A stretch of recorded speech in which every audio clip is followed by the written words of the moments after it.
Muy buenas noches para todos y bienvenidos a un episodio más de La Voz de Vanessa Vallejo. Hoy tenemos un tema muy interesante que la verdad es que a mí me parece fascinante este tema porque esta mañana la Corte Suprema de Justicia escuchó los argumentos orales en los diferentes casos, porque son en realidad tres casos. De jueces federales que intentan frenar la intención del presidente Donald Trump de la ciudadanía por nacimiento para hijos de inmigrantes ilegales. Digamos que ese caso ya es interesante y digamos, a la comunidad hispana, por supuesto que le interesa mucho esto, de si Donald Trump va a lograr o no hacer que si un inmigrante ilegal tiene un niño, pues él no tenga ya ese niño el derecho a la ciudadanía, como ha pasado en este país desde siempre. Pero lo que a mí me parece más interesante en realidad no es este caso, sino el trasfondo de esto, porque lo que hay detrás y lo que eventualmente la Corte Suprema terminará decidiendo es el poder de esos jueces federales, de esos jueces de tribunales inferiores para frenar las acciones de un presidente. Entonces, si ustedes los ven, este caso, que en realidad termina siendo un caso que importa mucho a la comunidad hispana, por si se puede o no tener niños acá y si están los padres de manera ilegal, sus hijos van a ser o no van a ser americanos, en realidad termina trayendo un asunto fundamental sobre la mesa y que es muy importante para este país y que puede determinar el futuro de este país. O sea, es uno de los casos más importantes en los últimos años de la Corte Suprema de Justicia, y si es que no de manera histórica, porque van a ser los jueces de la Corte Suprema. Vamos a ver qué deciden, porque podrían no manifestarse sobre eso completamente, pero lo que están viendo los jueces de la Corte Suprema de Justicia en realidad es si esos jueces, porque aquí son tres casos, porque son tres jueces en tres estados diferentes que bloquearon la acción ejecutiva, la orden ejecutiva del presidente de eliminar la ciudadanía por nacimiento para los hijos de inmigrantes ilegales. Entonces, lo que hay, el trasfondo, repito, es si unos jueces federales pueden bloquear de esa manera al presidente y frenar una orden para todo el país. Y eso pues se traduce a muchas intenciones que tiene el presidente y a muchas cosas que ha sacado adelante. Recordemos que las inyections que ha tenido el presidente son históricas, que ha tenido muchas más que cualquier otro presidente. Estos son jueces federales bloqueando las medidas del presidente. Y lo que tenemos ahora entonces es a unos jueces, muchos de ellos, la mayoría de ellos demócratas, frenando las órdenes y el plan del presidente. Entonces también es importante para que el presidente pueda sacar adelante su agenda. De hecho, vamos a hacer como un recuento de dónde viene esto.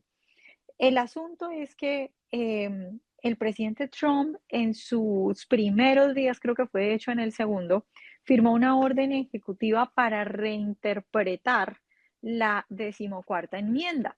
Pues la decimocuarta enmienda es la que hace referencia a esto de la ciudadanía por nacimiento. Ahora, tres jueces federales emitieron órdenes judiciales universales. ¿Qué quiere decir eso de universales? Pues que esas órdenes judiciales frenan la intención del presidente en todo el país, no solamente en el caso en el particular en el que ellos estaban analizando. Entonces, tres jueces federales emiten órdenes judiciales universales para bloquear la política en todo el país. Después de eso, ¿qué pasa? Pues el Departamento de Justicia, el presidente Donald Trump, presenta una apelación de emergencia ante la Corte Suprema de Justicia, presentando una modesta solicitud, así se lee en el documento, para que la Corte limite el alcance de las medidas cautelares de los tribunales inferiores. ¿Y para que los limite a qué? Pues a sus distritos o a los casos en particular que están siendo demandados. Entonces, la Corte Suprema de Justicia acepta esto, pero veamos que esto viene entonces de una apelación de emergencia que hace el Departamento de Justicia del presidente Donald Trump. Y en realidad, lo que está haciendo el Departamento de Justicia o la administración Trump es tratar de que la Corte se enfoque en esto del alcance de los jueces. Entonces, esto es en realidad un tema, además de lo de la ciudadanía, por nacimiento para hijos de inmigrantes indocumentados. Es un tema de qué tanto poder tienen los jueces y qué tanto pueden o no frenar al presidente Donald Trump. Ahora, hay que decir que la Corte Suprema ha aceptado un alegato de emergencia. Es decir, no es normal, normalmente estos tiempos tardan mucho y la Corte Suprema ha aceptado escuchar esto de emergencia mucho más rápido de lo normal, porque entiende la importancia de esto, que la importancia de esto no es solo si los niños de un inmigrante ilegal van a ser americanos o no, es lo que está señalando precisamente la administración Trump y lo que pide en esa apelación de emergencia, que es que se pongan los ojos sobre el poder que están teniendo los jueces federales y si pueden o no frenar la acción de un presidente a nivel de todo el país. Ahora, vamos a ver qué es lo que pasa con la decimocuarta enmienda, y esto aquí es muy interesante porque es el origen de todo esto, ¿no? La decimocuarta enmienda viene de un caso que excluía a los hijos a los descendientes de antiguos esclavos de la ciudadanía. Para que veamos precisamente qué es lo que dice, así empieza la decimocuarta enmienda. Dice, todas las personas nacidas o naturalizadas en los Estados Unidos y sujetas a su jurisdicción son ciudadanos de los Estados Unidos. Así empieza. Entonces, la controversia aquí sería si los inmigrantes ilegales están sujetos a la jurisdicción de Estados Unidos, porque dice, todas las personas nacidas o naturalizadas en Estados Unidos y sujetas a su jurisdicción son ciudadanos de los Estados Unidos. Los hijos de inmigrantes ilegales, pues nacen en Estados Unidos, están sujetos a su jurisdicción, pues lo que dice en general la interpretación, digamos, tradicional de todo esto y por lo que los niños nacidos en Estados Unidos sí han recibido, digamos, históricamente ese derecho a la ciudadanía, es porque la interpretación, digamos, tradicional dice que sí, que los hijos de inmigrantes ilegales y las personas nacidas acá, pues sí están sujetas a la jurisdicción de este país. Es decir, si comete un crimen, por ejemplo, o si rompe la ley, pues las autoridades de este país lo van a investigar, lo van a acusar y lo pueden encarcelar. Entonces, digamos, la interpretación tradicional de esto dice que sí. Am, Hay otro caso que es el caso, digamos, de donde nace esta interpretación, que es el caso Wong King Ark, que ocurrió en 1898. Y en ese caso, la Corte Suprema de Justicia sostuvo que un hombre nacido en San Francisco de padres extranjeros sí era ciudadano. De ahí sale, digamos, esta interpretación. ¿Qué dijo la Corte Suprema de Justicia? ¿Cuáles son los precedentes después de ese caso? Dice que la mayoría de la Corte Suprema en ese momento sostuvo que la decimocuarta enmienda, la que acabamos de leer, que estaba, digamos, que salía de si los hijos de esclavos eran o no eran americanos, y dice, la mayoría sostuvo que la decimocuarta enmienda afirmaba la antigua y fundamental regla de ciudadanía por nacimiento dentro del territorio, incluyendo a todos los hijos nacidos aquí de extranjeros residentes. Las excepciones, pues, incluían a los hijos de diplomáticos o enemigos en una ocupación hostil. Esto es bien interesante porque excluye a los hijos de diplomáticos, ¿por qué? Porque si alguien está acá en carácter de diplomático, esa persona no está bajo la jurisdicción de este país. Es decir, esa persona, si comete un delito, no la van a meter a la cárcel acá y a juzgar acá, sino que iría a su país y sería juzgado en ese país. En cambio, un inmigrante, así sea ilegal, si está residiendo en este país, pues va a ser juzgado y está bajo la jurisdicción de este país. Ahora, ¿qué es lo que dice, qué es lo que dice digamos, la administración Trump al respecto de todo esto? Lo que dice la administración Trump es que en el caso de Wong Kim Ark, que es el que acabamos de leer, que es el que da, digamos, el fundamento para toda esta interpretación tradicional de que los nacidos acá sí tienen derecho a la ciudadanía, dice que la administración Trump argumenta que los padres de esta persona pues no eran ilegales.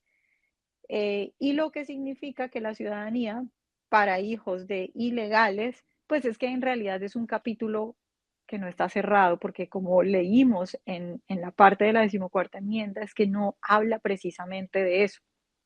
Entonces, como no habla precisamente de eso, eh, es muy interesante ver qué va a decir la Corte Suprema de Justicia al respecto de esto, si son o no son, si están bajo la jurisdicción y por lo tanto si tienen o no tienen derecho sobre esto, porque la verdad es que esa distinción no está clara en el escrito. Ahora bien,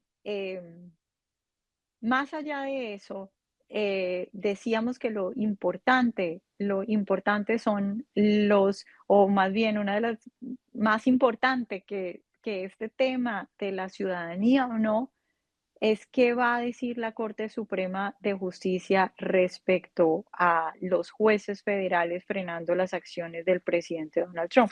Y aquí hay un asunto muy interesante y es eh, ¿por qué está ocurriendo esto? ¿Por qué estamos viendo esto a este nivel? Am, en este momento, miren esto, los tribunales de distrito emitieron 14 órdenes judiciales universales contra el gobierno federal durante los primeros 3 años del mandato del presidente Biden, afirma el Departamento de Justicia en su presentación de emergencia, en la presentación de emergencia de esta apelación que escuchamos esta mañana. Pero en contraste, estoy leyendo esto entre comillas en la presentación, lo que dice la presentación de emergencia del Departamento de Justicia, en contraste, los tribunales emitieron 15 órdenes judiciales universales u órdenes de restricción temporales contra la administración Trump tan solo en febrero del 2025. Es decir, estas restricciones, estas órdenes judiciales emitidas por jueces federales, frenando la acción del presidente Donald Trump en lo que lleva el presidente, ya son 17, son muchas más en estos primeros meses del presidente que todas las que tuvo o todas las que emitieron jueces federales frenando acciones del presidente Biden durante todo su mandato. ¿Qué es lo que estamos viendo acá? Pues a los enemigos del presidente Donald Trump, o si quieren ser, digamos, más estrictos con la palabra, digamos que a la gente que está en contra del presidente Donald Trump, a jueces demócratas, frenando las acciones del presidente Donald Trump en una medida demasiado grande. Estamos hablando de que en lo poco que lleva el presidente Donald Trump ya tiene más órdenes judiciales frenando sus acciones emitidas por jueces federales que las que tuvo durante todo su mandato el presidente Biden. Es evidente que acá hay la intención de frenar al presidente Donald Trump en lo que está haciendo. Y por eso esto también va a ser importante para sacar adelante su agenda y todas las cosas que prometió a los americanos que votaron por él. Ahora vamos a ver un poco cómo, unas pequeñas partes de cómo estuvo la audiencia de esta mañana, que son muy interesantes. A ver, vamos a escuchar aquí, este es el abogado que representa a la administración Trump, John Sauer, hablando del problema que representan estas injunctions, estas frenos que hacen estos jueces a través de estas órdenes judiciales y cómo históricamente esto no se había visto en este país. Y él dice específicamente que esto en realidad empieza a suceder a partir de los 60 y luego pues resalta cómo esto se ha explotado ahorita en la administración Trump. Veamos este intercambio del abogado frente a los jueces de la Corte Suprema de Justicia. Cualquiera de las partes cita, es un tema común. Los casos que citamos como National Treasuries, Treasuries Employment Union, Perkins contra Lucas Oil, Frothingham y Massachusetts contra Mellon, retrocediendo a Scott contra Donald, y todos esos son casos donde el tribunal consideró y abordó el tipo de problema universal. En ese caso, a nivel estatal, problema de la provisión de alivio injuntivo. Así que cuando la Corte lo ha considerado y abordado, ha dicho consistentemente, tienes que limitar el remedio a los demandantes que están apareciendo en la Corte y quejándose de ese remedio. Pero nosotros... Así que sobrevivimos hasta la década de 1960 sin mandatos judiciales universales. Eso es exactamente correcto. Y de hecho, fueron muy limitadas, muy raras incluso en la década de 1960. Realmente explotó en 2007. En nuestra petición de certiorari en Summers contra Earth Island Institute, señalamos que el noveno circuito había comenzado a hacer esto en un montón de casos relacionados con reclamos ambientales. Bueno, veamos esto tan interesante porque lo que está diciendo el abogado es que eh, hasta 1960 no se ven este tipo de órdenes judiciales frenando las acciones de un presidente y que normalmente en la historia de este país, cuando se toman este tipo de acciones judiciales universales para frenar, digamos, en todo el país, es porque son cuestiones colectivas y casos extraordinarios, que la mayoría de las veces cuando la gente va a sus tribunales inferiores, y presenta una demanda, la solución o la, digamos, la manifestación del juez va dirigida a las partes en específico y a los asuntos en específicos, no a frenar la acción total de un presidente y no a tomar acciones respecto a lo que suceda en todo el país. Ahora bien, hay un asunto también muy interesante con esto y es, digamos, intentando mirar cuáles son los pros y los contras. Eh, Digamos que para los que están a favor del presidente Trump es muy fácil entender el asunto. El presidente Trump quiere sacar adelante una agenda que fue la que prometió y está siendo frenado por jueces inferiores y la pregunta es muy clara. ¿Debería tener el poder un juez que recibe una cantidad muy limitada de votos, que está por allá en un distrito de un estado, de frenar a un presidente que ha conseguido el voto de la mayoría de los americanos?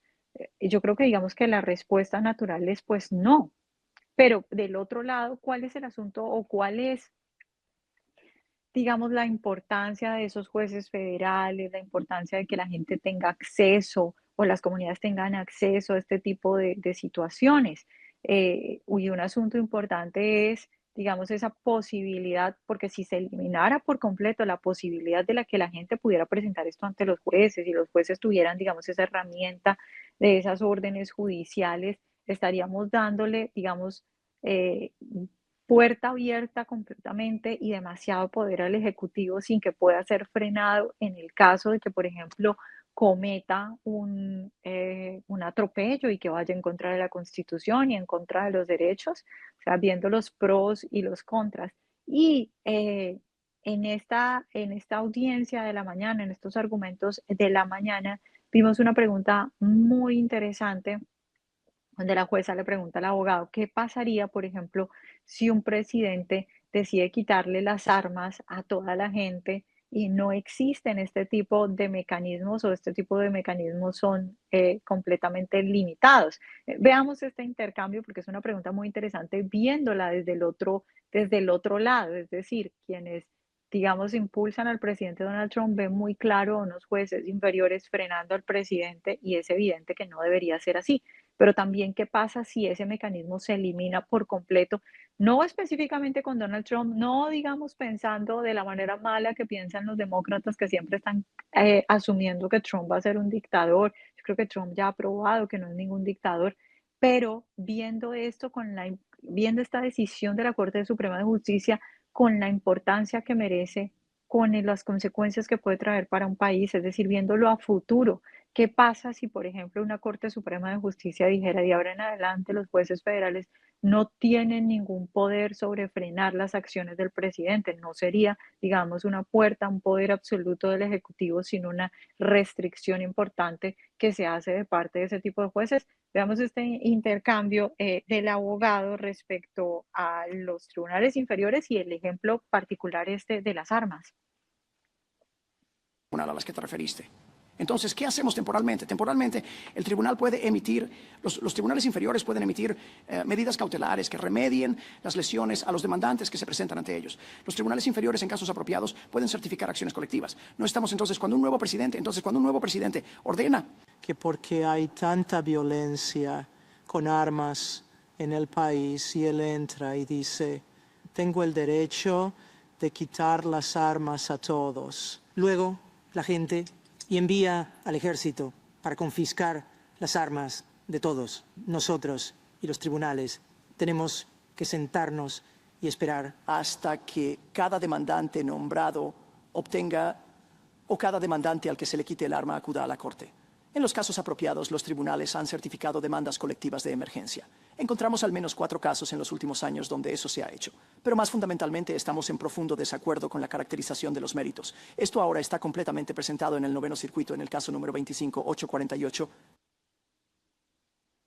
Bueno, la pregunta, como digo, es muy interesante porque es ver el asunto no solo desde nuestro punto de vista en el ahora, en la fotografía que tenemos, que repito, es de un presidente siendo limitado por jueces que son elegidos por un puñado de personas a comparación de todas las que elige a un presidente. Y muchos de esos casos, en la mayoría de estos casos, son jueces que son activistas políticos y es una izquierda tratando de frenar al presidente como sea. Pero abriendo la fotografía y viéndolo a futuro, ¿qué pasaría, por ejemplo, si efectivamente, como decía la juez Sotomayor, llega un presidente que decide quitar las armas de todos y entonces ya no hay, por ejemplo, este mecanismo y se necesita entonces que todas las personas a las que se le haya quitado el arma vayan a donde un juez para que el juez pueda tener este tipo de poder de frenar? Y es muy interesante la respuesta que le da John Sauer, porque le dice que las demandas, él reconoce que las demandas colectivas de emergencia son importantes, pero él ahí desarrolla eh, un enfoque, una petición, y es que esos casos deberían ser casos extraordinarios y deberían ser efectivamente demandas colectivas de emergencia, que en los casos donde son un caso en particular que ocurrió en un estado, el juez debería limitarse a fallar sobre ese caso y sobre la parte que está siendo afectada, no sobre todo el país. Y si lo unimos con lo que decía antes, de que en la historia de este país, pues esos casos han sido muy raros y esta explosión solo se da de órdenes judiciales, solo se va a partir de los 60 y sobre todo en casos de ambientalismo, es muy claro que hay ciertos momentos, por ejemplo, si sucediera lo que decía la juez Sotomayor, donde creo que todos los que tuvieran razón, los que tuvieran, digamos, un racionamiento claro, podrían decir, claro, si le quitan las armas a toda la gente, si se está evidentemente yendo en contra de la Constitución, está bien que un juez pueda emitir estos asuntos de emergencia, pero si es un caso en particular. Ahora, ¿cómo se puede, cuál es la línea, cuál es el caso en particular, cuál sí califica como demanda colectiva de emergencia? Pues serán lineamientos que son muy importantes para explicar o para desarrollar acá. Pero el tema es definitivamente muy importante y trae muchas consecuencias para este país. Ahora, yo quiero que veamos un análisis, digamos, en general de todo este tema. Hemos dicho que, claro, el caso es la ciudadanía de los hijos de inmigrantes ilegales, pero que lo que está de fondo es si los jueces federales pueden o no bloquear de la manera en la que están haciendo la agenda de un presidente. Quiero que veamos un análisis, este es un análisis de un abogado. Bueno, primero vamos a ver, este es un análisis de un abogado de Heritage Foundation, donde él habla del asunto de estas órdenes judiciales y del peligro de que puedan frenar de esta manera a un presidente. Damos la opinión de este analista de Heritage.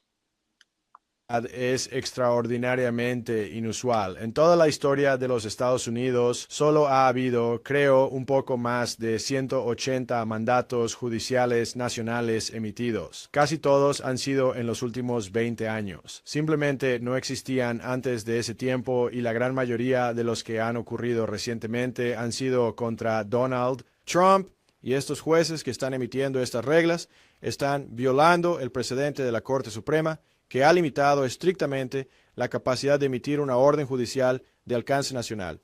Y también están violando varias leyes y reglas que se aplican a ellos y emitiendo órdenes que no tienen ninguna razón para emitir. A aplicar. Afortunadamente, como hemos visto en los últimos días, la Corte Suprema finalmente está empezando a intervenir en apelaciones de emergencia que ha presentado la administración Trump y desechando muchas de ellas. Bueno, él vuelve y pone el ojo y vuelve y resalta el asunto de que esto es una cuestión nueva, de que lo que estamos viendo en realidad, pues no lo dice directamente, pero lo que podría uno decir en medio de todo esto es una cuestión de unos jueces activistas intentando tomar más poder del que en realidad tienen. Y él habla de cómo en la historia, él da una cifra, dice que solo se han realizado alrededor de 180 órdenes judiciales y que la mayoría han sido contra el presidente Donald Trump, lo que les mencionaba antes acerca de que en lo que va, en los meses que lleva el presidente Donald Trump, en los pocos meses que lleva el presidente Donald Trump, ya tiene más órdenes judiciales en contra suya, frenando sus acciones que todas las que tuvo el presidente Biden durante todo su mandato.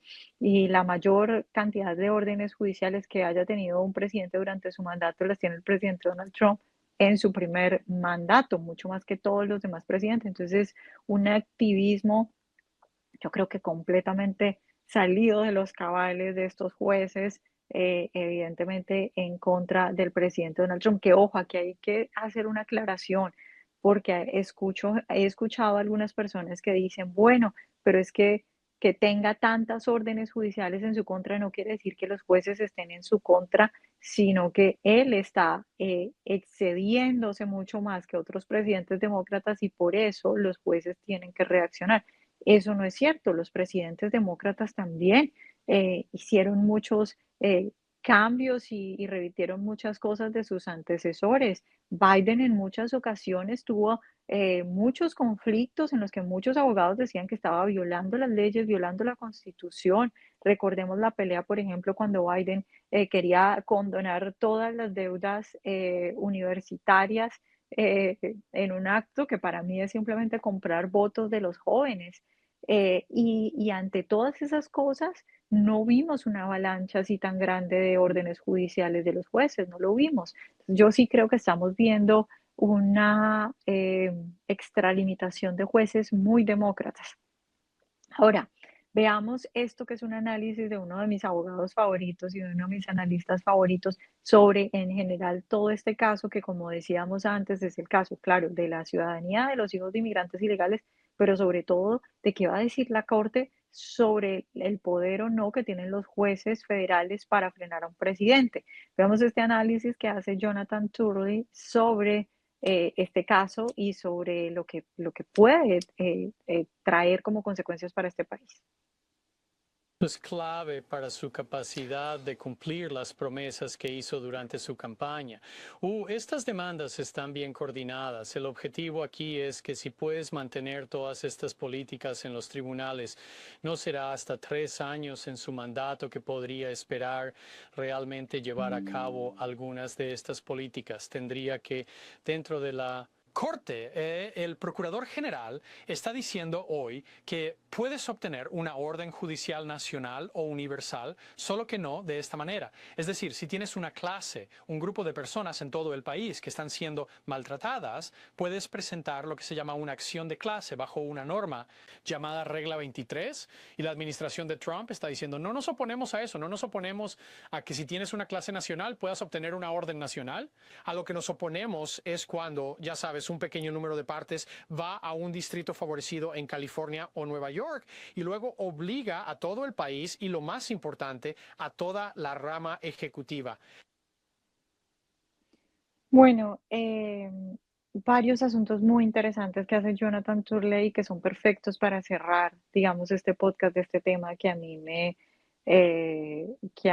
emociona tanto porque es un tema muy interesante que puede determinar el futuro del país y que seguramente así será. Primero, él decía algo muy interesante y es que esto es fundamental para la agenda del presidente y él daba un tiempo que él calcula. Él dice que muchas de las cosas importantes que el presidente quiere sacar adelante de no frenar a estos jueces federales podrían terminar en 3 años de litigios antes de que el presidente pueda hacer algo. Es decir, es darle el poder a esos jueces de que completamente puedan frenar durante años la agenda del presidente. Y otra cosa muy importante que él decía, que señalábamos antes, es que el procurador, la parte de la administración Trump, John Sauer, lo que decía no es que se opone en general a las órdenes nacionales y a estas demandas colectivas de emergencia cuando en realidad son necesarias, cuando en realidad suceden, y ahí podríamos volver al caso este de las armas. Cuando ocurre una cosa así, la administración Trump no está diciendo que hay que eliminarlas por completo, solo está lo que yo leería en medio de todo lo que vimos en la audiencia de esta mañana es una administración diciéndole a la Corte Suprema que dé guías a esos jueces federales para que tengan cuidado y que efectivamente analicen bien los casos y cuando son casos de una parte pequeña por allá en un estado, pues que se limiten esos jueces a dar órdenes sobre esa parte y no a nivel general y a nivel nacional cuando no es necesario. Esto es una extralimitación y es un abuso de esa herramienta que puede ser muy valiosa en ciertos casos, como por ejemplo el caso que mencionaba la juez Sotomayor. Pues bueno, ya veremos qué sucede. La decisión de esto puede venir en junio, en un par de meses, tal vez, y es muy importante y la Corte lo está tomando con tanta seriedad que decidió de emergencia escuchar estos argumentos orales. Así de importante es esto para el futuro del país, para la constitución del país y para que se cumplan las normas del país. Y por supuesto, ya si lo vemos a más corto plazo, para la agenda del presidente Trump y para poder sacar adelante las cosas que los americanos votaron. Pues muchas gracias por acompañarme hoy. Me cuentan ustedes en los comentarios si a ustedes también les parece un tema muy interesante. En realidad yo creo que algo en lo que muchas veces no reflexionamos es en lo importante que es la justicia. En nuestros países en Latinoamérica ha pasado muchas veces que aunque gana un presidente, por ejemplo, de derecha o el que se opone a la izquierda, si las cortes están tomadas por la izquierda, van a frenar la acción del presidente, lo van a perseguir, incluso lo pueden meter a la cárcel. Ustedes saben lo que ha pasado en Bolivia, lo que está pasando ahora en Brasil. Entonces, la justicia es una rama muy importante y ha sido durante los últimos años, una estrategia de tomar el poder de la izquierda. Entonces es fundamental ver qué pasa aquí con la Corte Suprema de Justicia y con este tema que me parece tan interesante porque en realidad es una cuestión filosófica de cómo se va a interpretar la enmienda decimocuarta de la Constitución. Pues muchas gracias por acompañarme hoy. Ya me dejan saber en los comentarios si este tema les parece tan interesante como a mí y si les parece tan emocionante ver esta reinterpretación de la decimocuarta enmienda y lo que pueda pasar de aquí en adelante. Recuerden, por supuesto, ahí está mi usuario de X, Vanessa Vallejo, la O del final es un cero. Recuerden también visitar nuestra página web para ver todos nuestros análisis, nuestras notas, todo lo que está ocurriendo en la actualidad. También, por supuesto, descargar nuestra aplicación para que todos nuestros podcasts están en todas las aplicaciones de podcast, en Spotify, en Roku, en Revolver, para que no se pierdan ninguno de nuestros podcasts. Y bueno, muchas gracias por acompañarme hoy y nos vemos la próxima semana.